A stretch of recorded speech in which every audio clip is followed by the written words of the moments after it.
Halo selamat pagi saudara, senang sekali saya Mendarisa Smita kembali hadir menyapa Anda dengan sejumlah informasi teraktual, tajam dan terpercaya. Selama 60 menit ke depan saya akan menemani Anda dengan sejumlah berita yang sudah disiapkan tim redaksi Liputan 6 SCTV daerah Jawa Timur di antaranya. Wartawan di Jombang tewas ditembak senapan angin.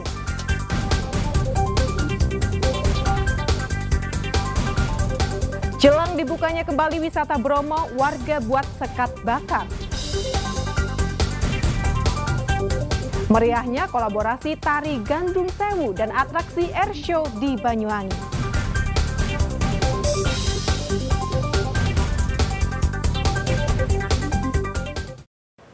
Saudara, seorang wartawan media online lokal di Jombang tewas usai ditembak dengan senapan angin. Tak hanya ditembak, korban juga dipukul dengan martil. Pembunuhan diduga berlatar belakang dendam.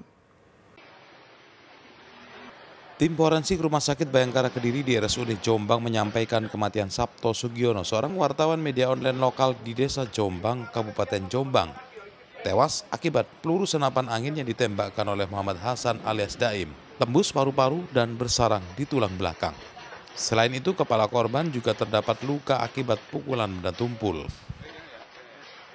Dari hasil otopsi yang dilakukan mulai pukul 1 tadi siang sampai jam 3 sore tadi, terdapat beberapa luka yang paling fatal adalah luka tembak mengenai kaos bagian depan, menembus kulit dada, menembus tulang dada, menembus paru-paru kanan, menembus tulang belakang dan bersarang di tulang belakang. Kamis 14 September 2023, seorang wartawan media online lokal di Jombang tewas setelah ditembak dan dipukul martil oleh Muhammad Hasan yang masih tetangganya. Usai kejadian, polisi menangkap pelaku. Hasil dari pemeriksaan sementara, pelaku dendam kepada korban karena kerap mengganggu usaha odong-odong dan penggilingan padi keliling.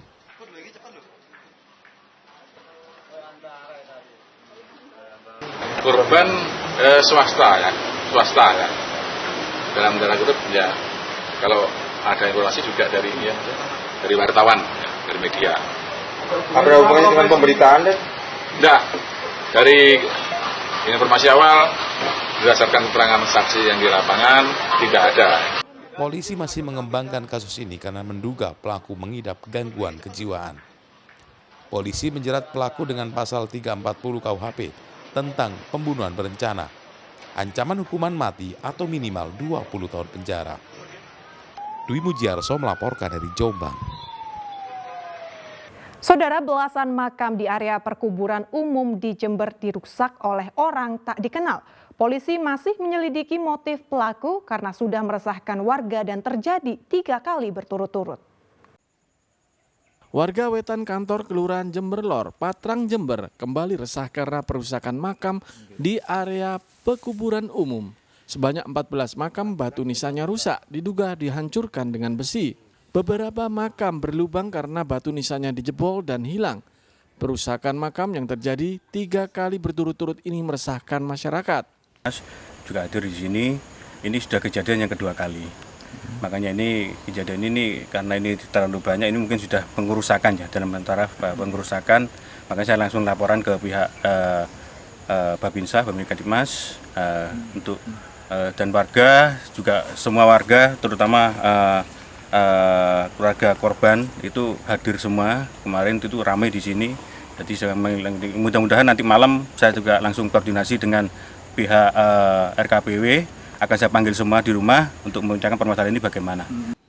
Polisi yang mendapat laporan datang ke lokasi dan meminta keterangan warga. Petugas kini masih memburu pelaku. Di wilayah Jember Lor, lingkungan Ciliwung atau Wetan Kantor di RW 25. Nah, kemudian kami sebagai Babinsa Tipmas juga menghimbau kepada masyarakat untuk tetap tenang dan untuk bersabar dan tetap waspada. Warga mendesak polisi segera menangkap pelaku untuk mengetahui motif perusakan makam di Desa Wetan Kantor Jember. Tommy Iskandar melaporkan dari Jember. Saudara, puluhan siswa di Tulungagung diduga mengalami keracunan. Mereka sakit perut, pusing, mual, dan muntah usai mengonsumsi minuman es cincau. 5 siswa harus menjalani perawatan di puskesmas, sedangkan 5 lainnya rawat jalan.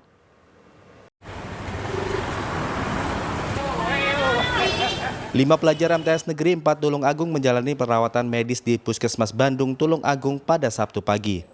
Kelima siswa yang semuanya perempuan ini diduga keracunan usai mengonsumsi minuman es cincau. Dugaan keracunan tersebut berawal ketika murid kelas 8 mengikuti olahraga di lapangan depan sekolah. Usai kegiatan, para siswa membeli minuman es cincau dan es teh di pinggir jalan dekat jalan masuk sekolah. Tak selang berapa lama, sebanyak 10 siswa mengalami pusing, mual, dan sakit perut. 10 siswa tersebut kemudian dilarikan ke Puskesmas Bandung. Setelah diperiksa oleh tim medis, 5 siswa harus menjalani rawat inap, sedangkan 5 lainnya dirawat jalan. Minum apa sebelum kejadian ini? Cappuccino cincau. Sama apa? Kalau yang lain? Cappuccino cincau saja kalau saya. Oh gitu. Selang berapa jam mengalami? 10 menit. 10 menit kemudian. Yang dirasakan apa yang dirasakan? Mual, pusing, Muntah juga? muntah-muntah. Muntah-muntah. Berapaan? Sakit. 5. Yang dirawat di sini 5. 10. Sakit nggak perutnya tadi pas kejadian itu? Sakit. Ini baru pertama beli di situ atau sudah beberapa kali? Baru pertama. Oh, baru pertama.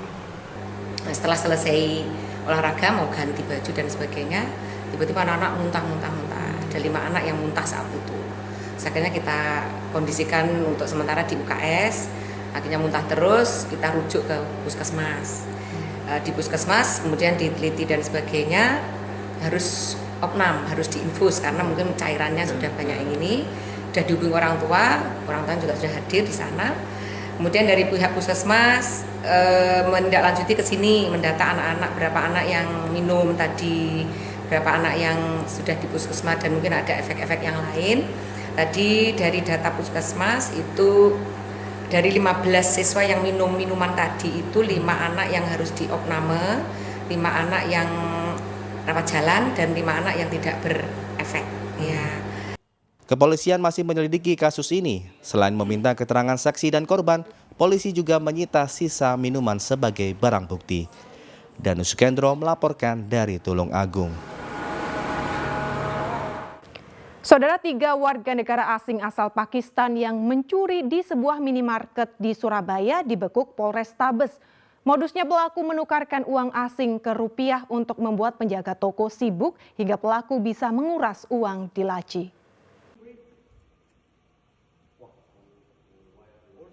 MT 21 tahun, MZ 18 tahun, MRJ 45 tahun, dan RZ 50 tahun. Warga negara Pakistan ini kedapatan mencuri di sebuah toko di kawasan Kedung Coek, Surabaya, Februari 2023. Komplotan pencuri yang masih satu keluarga ini berpura-pura menukar mata uang asing ke rupiah. Keempatnya berbagi peran, ada yang menukarkan uang ke kasir. Saat pegawai toko sibuk, 3 pelaku lainnya menguras habis uang di laci hingga membawa kabur uang 3 juta rupiah lebih. Setelah sempat buron, 3 pelaku yang masuk ke Indonesia dengan visa kunjungan wisata ini dibekuk polisi Polrestabes di Bali. Sementara RZ kini masih dalam pengejaran petugas. Dari hasil pemeriksaan polisi, kawanan ini tidak hanya beraksi di Surabaya, namun juga di Bali, Jakarta, dan Jawa Tengah. Dari toko sasaran yang dituju, mereka ada yang berperan sebagai di kendaraan, kemudian ada yang berperan masuk bertiga masuk ke toko, berpura-pura menukarkan mata uang asing, kemudian mempengaruhi kasir, membujuk dan mengajak bicara, sehingga kasir ini kehilangan konsentrasi dalam menjaga tokonya. Kemudian salah satu dari antara mereka ini langsung menguras isi dari tempat penyimpanan uang. Sebagai barang bukti, polisi menyita ponsel, pakaian yang dikenakan saat mencuri. Tersangka dijerat pasal 363 KUHP tentang pencurian dan pemberatan. ancaman hukuman lebih dari 5 tahun penjara. Polisi saat ini berkoordinasi dengan kantor imigrasi. Selamat Riyadi melaporkan dari Surabaya. Jelang dibukanya kembali wisata Bromo, warga buat sekat bakar. Kami kembali sesaat lagi.